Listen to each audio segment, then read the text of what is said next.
Welcome to LA Pod, a project of the Liberal Arts Area of Study of Austin Community College.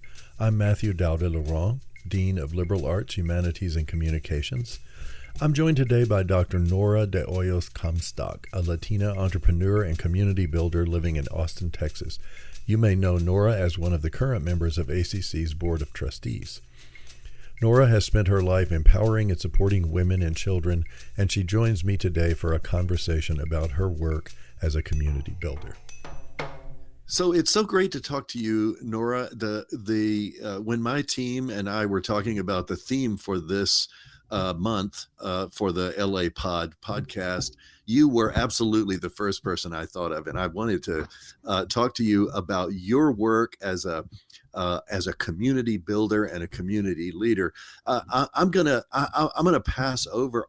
You have had such an illustrious life. You've done so many things. You've been recognized by so many organizations like, Family Circle, the Hispanic Lifestyle Magazine, TMACC.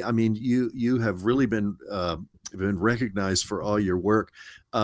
So if you don't mind, I want to jump right into what you're doing, like as a community builder. What sorts of things are you up to? Well, I think one of the most important things to talk about at this time is the technology that has enabled us to really ramp up our ability to impact our communities. Because when we had to physically be present and to physically send emails or get it in the newspaper or the radio or the whatever, as the only real ways of informing our community about things that needed doing, or others informing us about needs that the community had, it was much more difficult to do this work. We either had to be at a PTA meeting, or we had to be at a heart association, or whatever group you were trying to work with. And in terms of building community, it was the same thing. You had to be physically present to do everything. So the challenges to building community it was all those barriers of being able to get there. Maybe you didn't have a car and you had to go on a bus, or, I was fortunate enough to have a car to be able to go places. But this is true for all community builders. It has really changed how we go about doing that. And I was right at the time that, I'd always been involved in community building because that's who my mother was. That's what she did. And just like so many other mothers today, she took me by the hand and we went to the meetings and we did all those things. So it was in my blood to be a community builder, to support community, to help others. That's one of the things I wanted to ask you about is, so what is your path through life? What led you to this particular work? You've already mentioned your mom. That's obviously an important connection for you. Absolutely. That was the beginning. And every time I whatever I do in the community, it is to honor her memory. And my father as well, my family, because we all worked very hard in the community. And the path was really, again, as a child doing that, and of course, went to Raymondville elementary, middle, and high school. My freshman year in high school, I moved to San Antonio because one of my aunts lived in San Antonio. She was a public health nurse. She actually was the first one in our family to graduate from college, and it was the University of Texas nursing school. And that was through the assistance of a physician in Raymondville who had noted her interest and her talent and actually paid for her education at the University of Texas.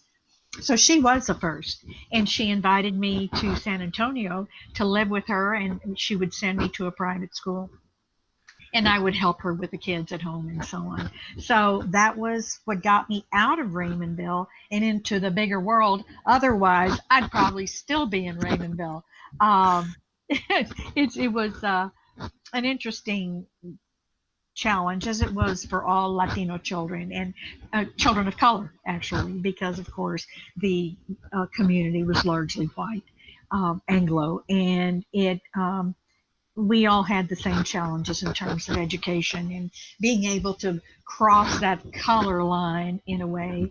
Um, so most of my friends would have been Latino.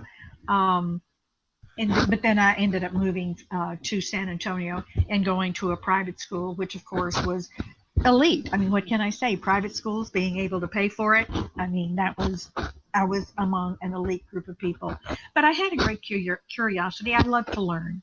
In addition to helping people, I was just curious about everything. And my favorite saying is always, "Oh, tell me all about it. I want to know all about it." Right. You know that. I do. So, I've heard that so many times. That's fantastic. Yes. and so, I at to Providence High School in San Antonio, and then went to San Antonio Junior College, which today is called the Alamo Colleges.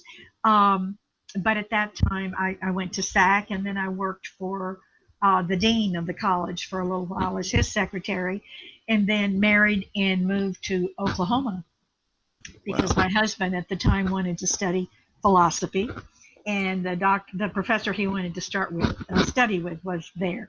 So then we were there a couple of years, and then or for 1 year, and the professor left for Germany, so we returned to Texas. Um, and eventually I ended up at the University of Texas working. I worked there many years, but also started taking courses, and it took me 10 years to finish a BA, but I finally finished it, and then several years later jumped into a PhD program because I was working for the provost of the University of Texas, and he said, "What do you want to do with yourself?" And I said, I want to do something in education. And it ended up to be community college education at the time. And that was kind of the beginning of all of this. But I was also very interested in technology. And about the same time, Apple started opening labs at Oh, universities. And so I would go, except I didn't work on Apples. I worked on, they were called Twin Cybers at the time at the University of Texas. And I actually typed my dissertation on one of those cybers. I was one of the oh, first wow. to ever do it on that. Yeah. So then, the rest is history. I got my PhD and went on to do other things. So your BA, I think I remember, is in history with a focus on Latin American history, right? Correct. And how do you see the connection between, I wanted to talk to you about this anyway, being, dean of liberal arts, humanities, and communications, and all is part of my uniform to talk about the liberal arts. But so how do you see what was the importance to you of study in the liberal arts as a kind of maybe a foundation for some of the work that you have done? The very important part of it that I think is particularly important is that I was a Latina, Mexican American in the lower Rio Grande Valley. But that was a very difficult situation for me. I Because I spoke English really well and had good relationships with non-Latinos, I was kind of excluded from, and my family did not have any wealth at all. People who had wealth, it was okay for them to be in the white community, but those of us who did not have wealth, how did we get there? So there was a lot of there was a lot of friction in that. So my friends, instead of being Latino or Hispanic or Mexican American, were Anglo. So that I missed a lot of the community involvement as a kid, not as a family. Our family was very involved, but as a kid, my friends were not Mexican American. When I left Raymondville and ended up in the private school, again, you've got a situation where I'm outside the normal, more or less normal path for a Mexican American child. So, and as a result of all of that, I had more exposure to education, more opportunities that others did not have. And again, my curiosity always allowed me, or it opened doors for me. And my ability to speak English without an accent and all those many things gave me opportunities that others did not have.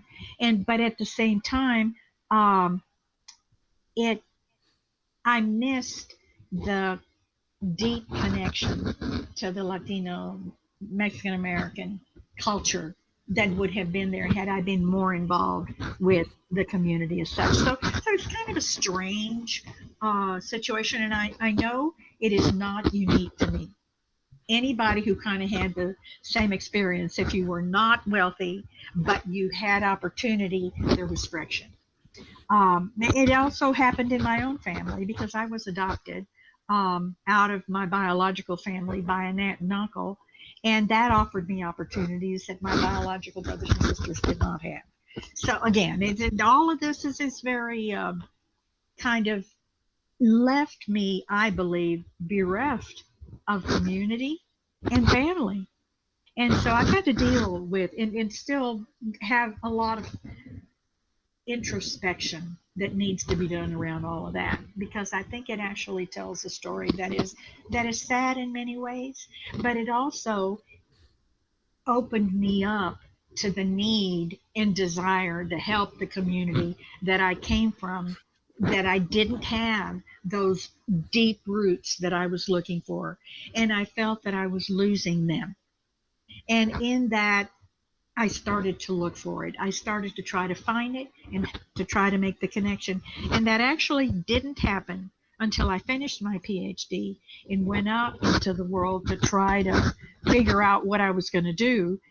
And um, I also found the Latino, Hispanic, Mexican American community in Austin very difficult to get into. Very Hmm. difficult because if you weren't from East Austin, you weren't a part of the group. And I found out later that any number of people who moved to Austin and weren't from East Austin experienced the same thing.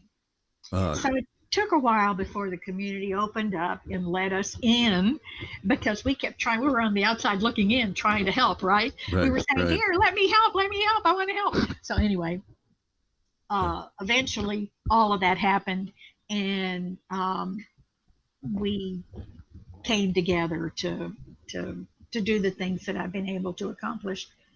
It took a lot of work to get in, but I mean, I'm there now, and um, because when I finished my PhD, the other thing that I did is I became very involved in anything that would let me in, right? Somebody laughed years later and said, "I never heard you say no. If somebody asked you to do something, you said yes, and you went out and you did it." Finally, she said 10 or 15 years later, "I heard you say no." And now that's the first time I've ever heard her say no. And it's like, I have no bandwidth. I can't do it. But so I would accept anything. So Greater Austin Hispanic Chamber, I'm sorry, the Greater Austin Chamber of Commerce. I worked with them for many years, Yes, was a yes. part of the Hispanic Chamber of Commerce, but not a part of the leadership till way later. Um, and so again, I was involved in anything and everything that interested me and it would accept me. That's fantastic. You know, the story you were telling about those the layers and the conflicts and having opportunities but feeling not deeply connected to the community, that resonates a lot with concerns that I have. You know, as an instructional leader about all things liberal arts, one of the things that concerns me is that we often ignore students' roots in communities, in family, in their faith-based life.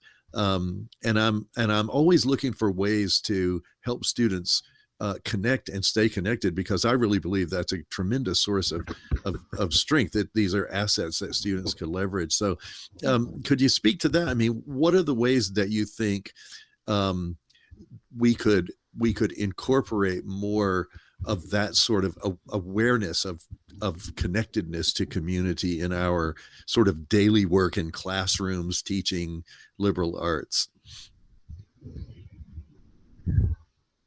I guess asking about, yeah, one of the things that I don't think I do nearly enough of, and I think this is true for many people, reflection. Hmm.